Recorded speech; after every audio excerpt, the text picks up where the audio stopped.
Hello and welcome. My name is Jenny from Jenny Wren Floristry Arts and Crafts, and welcome to your faux flower wreath making kit. Now, whether you've got a kit from me or if you're following online, I'm going to show you step by step how to create this beautiful seasonal wreath. It depends obviously whether it's spring or summer, but the flowers can be chosen according to the season in any colour scheme and in any variety. So we're going to start first of all with creating the wreath base, and thereafter we're going to be putting the flowers in. So let's get started. Right, as mentioned, we're going to start off with the first part of the process, which is making the wreath base.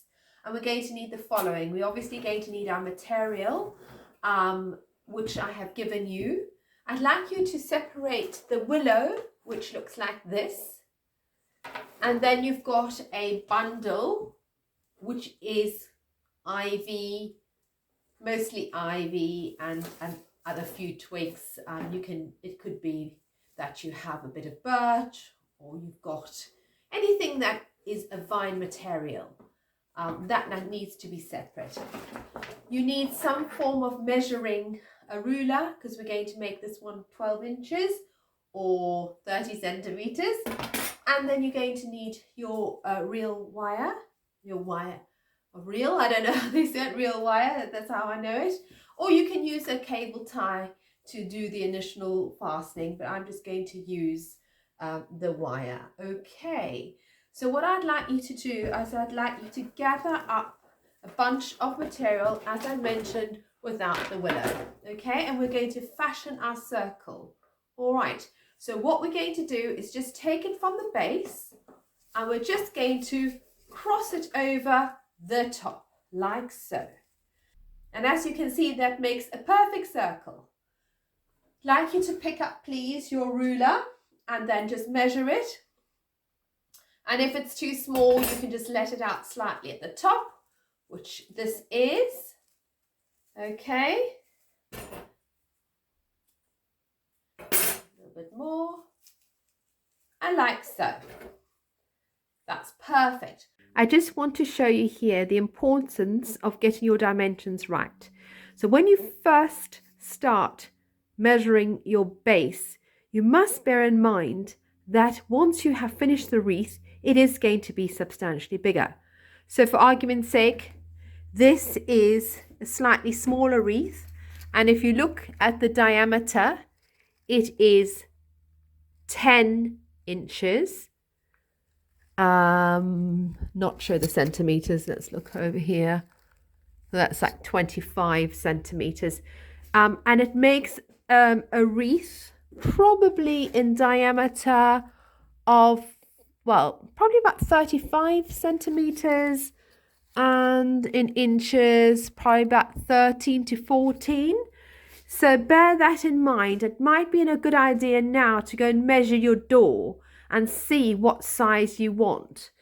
This one here is the one that's demonstrated on the video, and you will see at the end, I measured it as a 12-inch, and as you can see at the end, it's very clearly much larger again. So please bear that in mind and go and measure your door. So I think this will be at least 16 inches in diameter. So you don't want to end up with a wreath that's too big for your door. So do bear that in mind. I'm happy with the dangly bits. That's absolutely fine. What I need you to do now is I'd just like you to fasten at the point where they cross over, either, I said, with a cable tie or with a bit of wire. So you can snip that off. And then what I'd like you to do, you can do one of the following.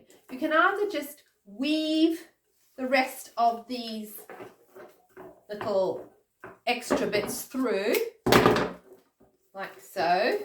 Doesn't matter if there's still some dangly bits all over the place, but the big bunch you can weave through, and continue that all the way around your circle.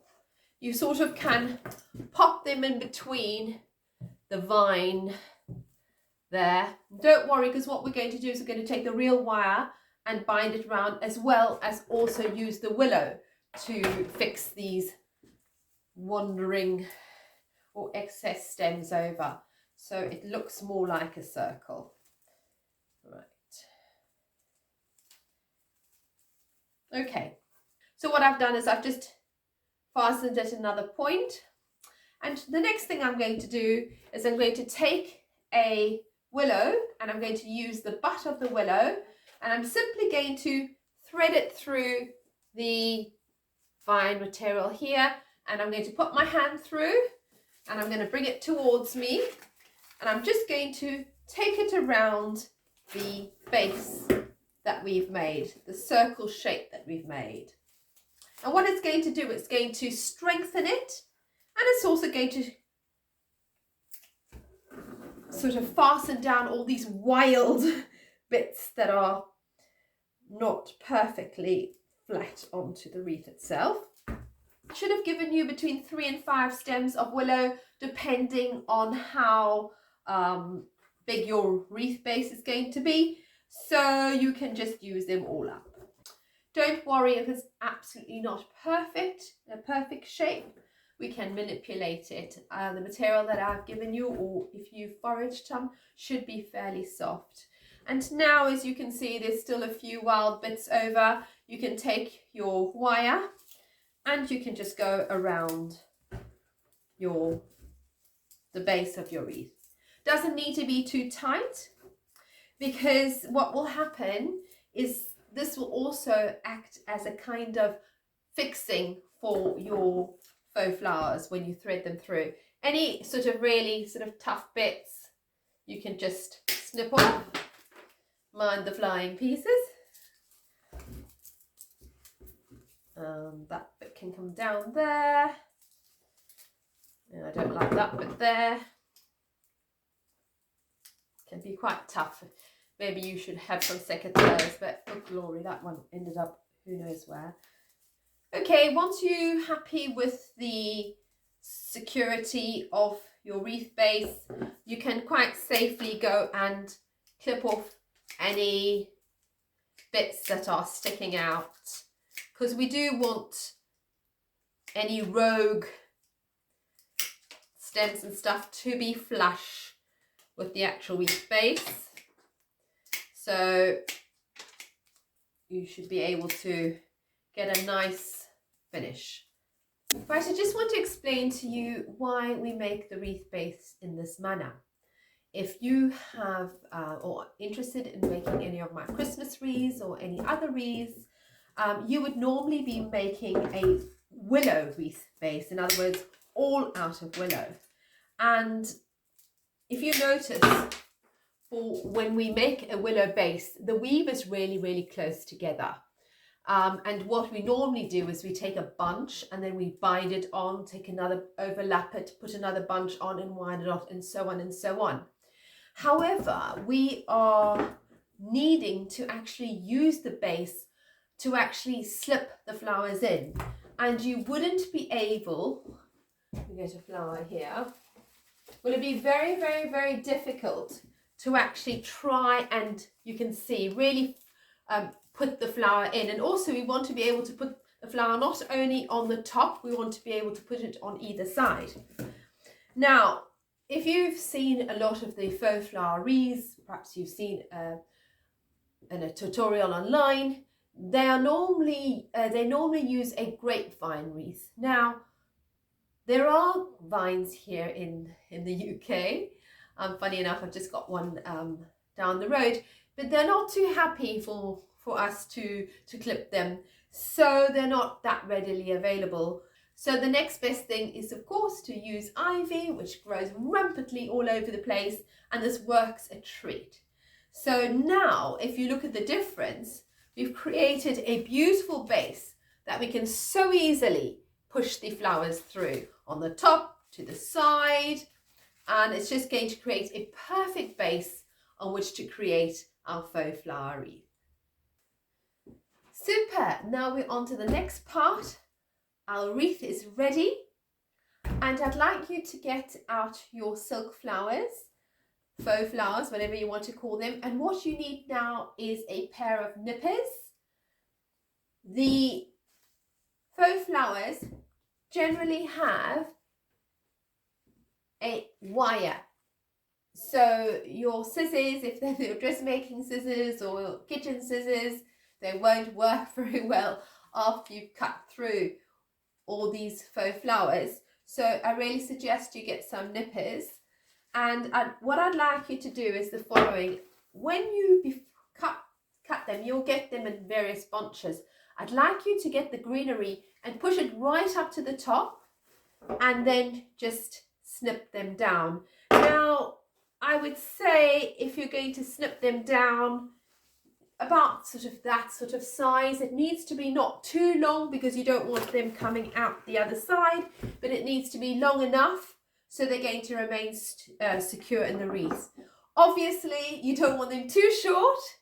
If you do them slightly long, you can always cut them shorter. But if you cut them too short, you're going to have to use a lot of glue. Which brings me neatly onto my next point. If you have a glue gun, you're most welcome to use it. What you can do to make it absolutely extra strong is literally before you thread the silk flower through, you just glue the base of it and you can slip it through. Depends on how thick your stem is and how close your weave is to whether you need to do that or not. This one here over here, I haven't had to use any additional adhesive or anything of that nature. So let's see how we go. Right, I'll let you get on with that. I'm not going to cut these ones now because I've got a whole box of flowers here, odds and bits and bobs. So I would rather use that than go and cut a new bunch. And bearing in mind, when you order or when you're going to make a faux flower wreath, you're going to have different flowers. But there is going to be a sequence or a pattern that I'm going to show you and demonstrate. But ultimately, this is your wreath. It's your individuality, your taste, and it's pretty simple, or at least you have some free reign to do what you want. Right, I've lowered my camera so you can see my hands. And I would recommend that once you have cut them, that you leave them in a little pile in front of you, or at least in a crescent shape around your wreath base, because then they're easy to get to and you have a nice, neat area to work with. When you are cutting your yellow, do make sure that you cut different lengths. If you cut the inside out first, sort of at the end, and then leave two on like that and cut them like that, and then you've got another two at the end there like so. And what I suggest you do is that you put the shorter ones in first and you leave these ones towards the end, and you'll see why. Don't worry too much about any of the dried material. Those are left until last because they're just going to fill in the gaps. So just keep snipping away until you have all the flowers in individual groups around your wreath base. So before you start your wreath, I would suggest that you have a look at your materials and you plan the focal points on your wreath beforehand, before you actually start putting them in your wreath, by laying them on top. And then you can get a general idea of how it's going to look. For argument's sake, you can see here, I had 4 of the pink ones. You might have 5. If you've got 5, you would then just place them around the wreath equidistant apart. Then you can see here the lavender, which I have a fair few. What I've done is I've actually just placed them in between. And then these lovely yellow gerbera, potentially you've got sunflowers, you could have lilies, or you could have a mixture of both. you can place them around here. But what I'd like you to do is literally get a frame of what you would like. And then it's going to be very easy to go in and then put the smaller flowers in. We've got some ranunculus, we've got some roses. Those are going to start filling in the gaps. And then of course, ultimately, we've got this lovely yellow filler. And then of course, we've got our dried flowers.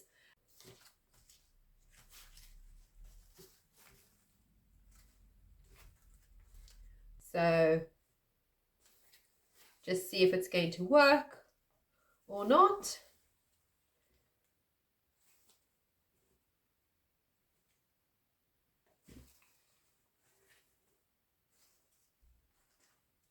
And then of course you can see whether you've got enough of the various flowers as you're putting them around. And once you've got your base, then you don't really have to worry too much.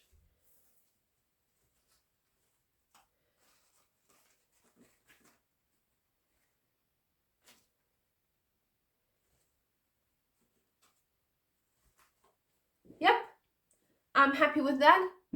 I'm going to start putting them in. I'm going to take them all off again and I'm going to start to put them in. But even if I change it slightly, it doesn't matter. I know that my wreath is going to be balanced. Right, let's start the fun part. Now all we need to do is we need to take the stem and slip it in. I'm going to do one opposite.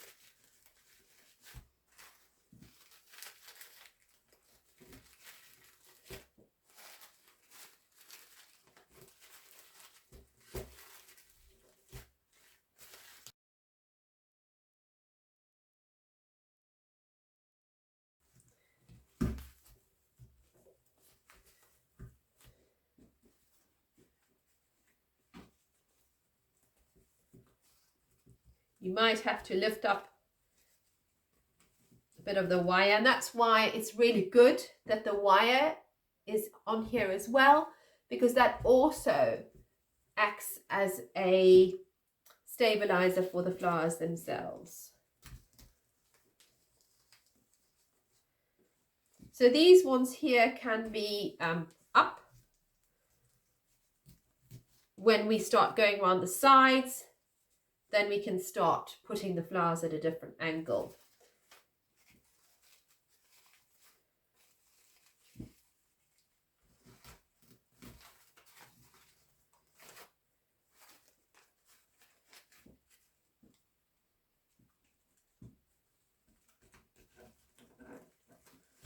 Obviously, we don't want to see the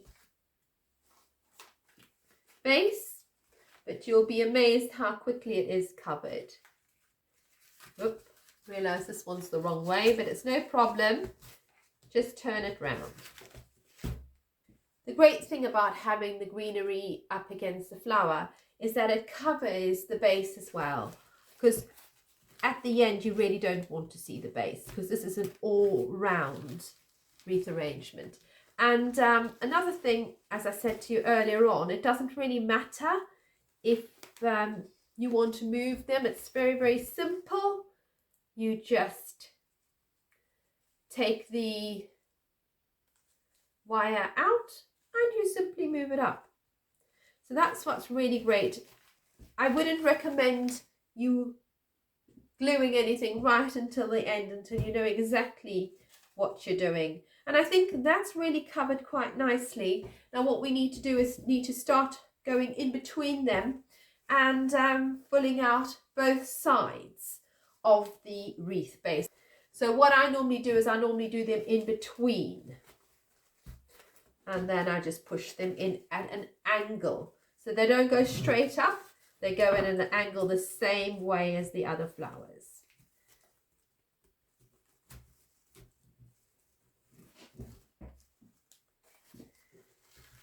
And bear in mind, if you're going to do some around the middle, you're going to have enough to place around the edge as well. So I'm just going to work it out here. Actually, I put two close together. I'm going to put 3 here, 1, and then a few outside, because obviously the outside diameter is bigger than the inside.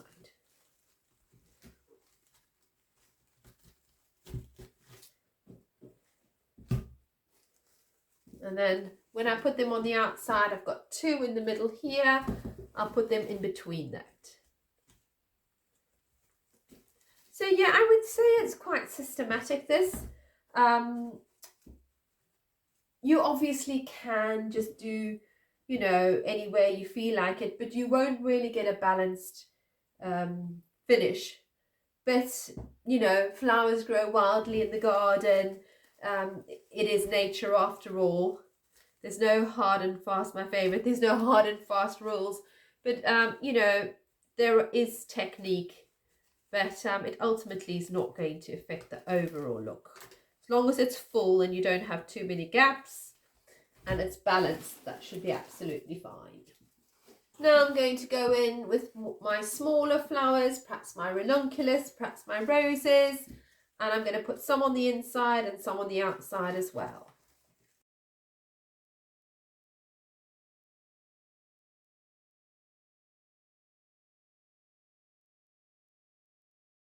I hope you're enjoying this. It should start taking shape. Don't be too hard on yourself. Let it just develop.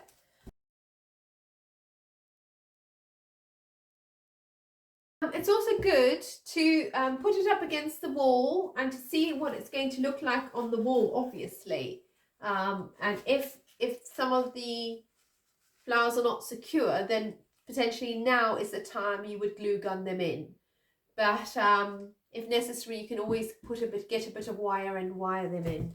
But they should be fairly good. You can just, if they come out, you can just pretty much force them back in. Perhaps get a better fit.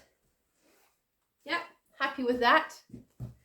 Now what I'm going to start doing, I've still got some roses to put in. I've still got these fillers. I'm going to leave these till a little bit later because I feel that I don't have that many of them, and I really want them to start filling in the gaps and make it look really lush and beautiful.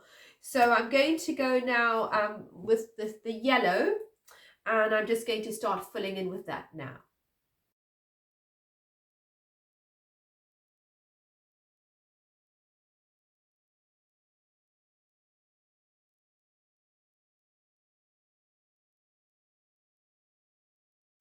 Okay, I've popped the yellow through, and now I'm going to go on and pop the sea lavender in. This is such a therapeutic thing to do. It's, I think, why the crafts really took off in the lockdown, because it's so mindful. There's something about doing things with your hands that just makes it extra special. And also, you have the absolute joy whenever you come home to be welcomed by a beautiful wreath. This probably takes the most time here, using the bits to fill in the gaps. But it's really important that you do, because you don't really want to see the wreath base. And then also we'll be able to see what gaps have been left to put the final flourish and the final focal points in.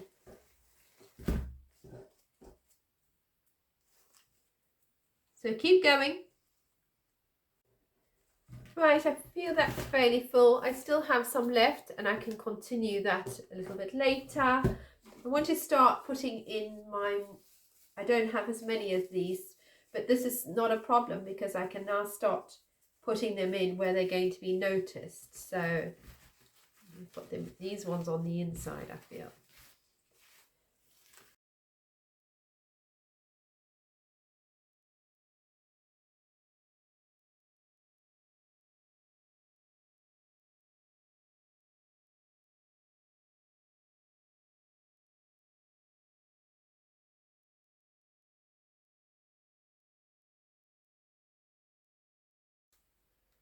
Yeah, happy with that.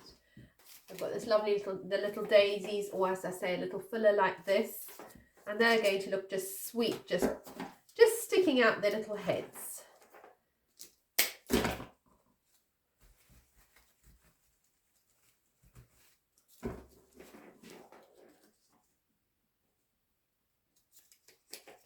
I love it when some of them have got these little buds on as well. It makes it look really natural, doesn't it?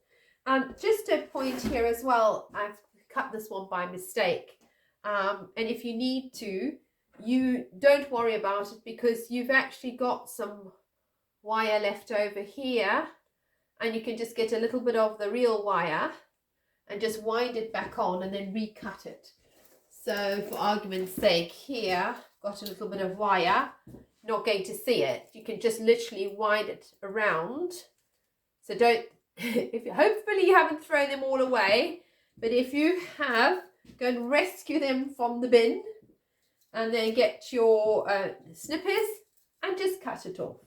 This is the problem. I don't know about you, but I start putting things down and then I can't find where they are.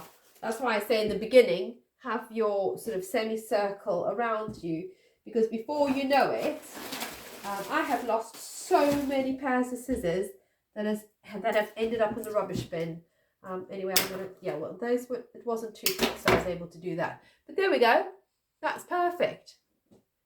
That's going to work really, really well. Where you don't have the leaves right next to the flower, by all means, do use them. Just cut the stem from in between it and then down the stem, and you'll be able to use it.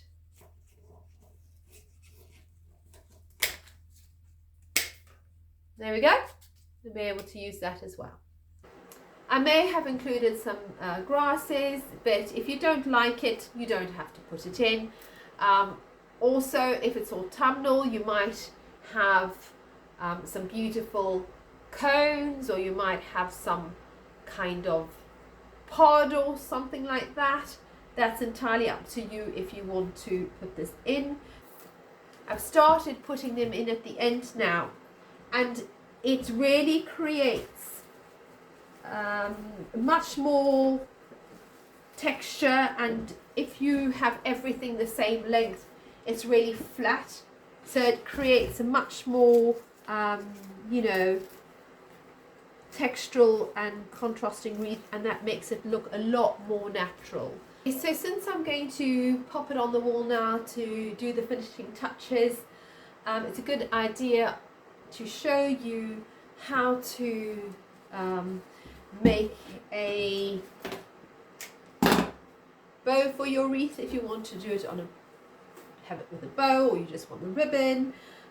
Your flower should have come wrapped in paper and then a little twine bow. You can use that twine. Simply what you need to do is just make a knot at the end, and then the wreath is going to go through and it's going to hang like so. Okay, and then obviously you can make it as long as you need to, or I have given you some ribbon. You can simply tie it and then put a little bow on it, which I'm going to do now, or you can simply get a bit of wire, run it through either the wire at the back or the willow, make a little loop and then hang it on. Before I even decide where I'm going to hang it, turn it around a few times, and I think I've already straight away got my top.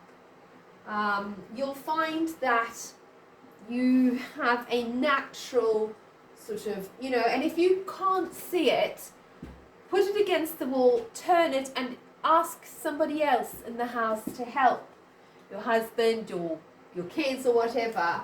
But you'll find as you turn it round, so it changes. I mean, I suppose it doesn't really matter. That might even look nice up there, but I'm not sure. I'll have to check. Take my own advice, I think. So it's up. I've got it on the wall, and I'm just putting the last few finishing touches in.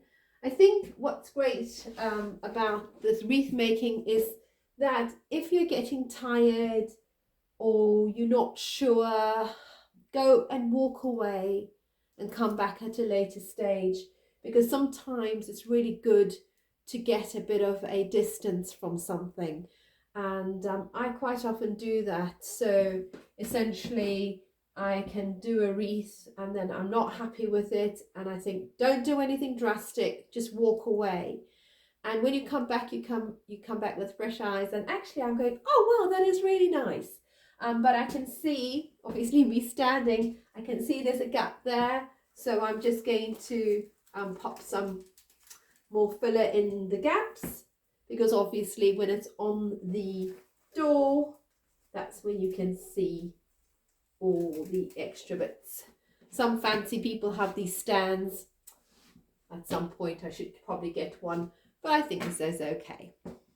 Here we have it. Well done. The project is now completed and I'm sure that you have a wonderful wreath. I just wanted to tell you, care of your wreath. It's outside, it's on the door.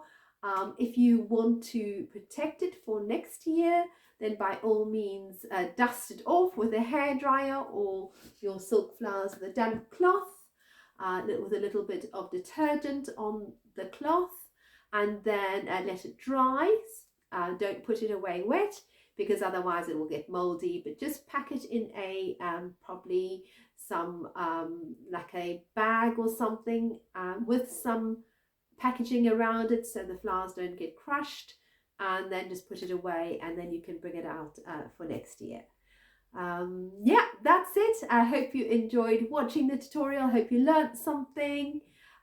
Give my video a thumbs up, subscribe, and I love to see pictures of the completed wreath, so do drop me a line. And yes, thank you so much for watching. Goodbye.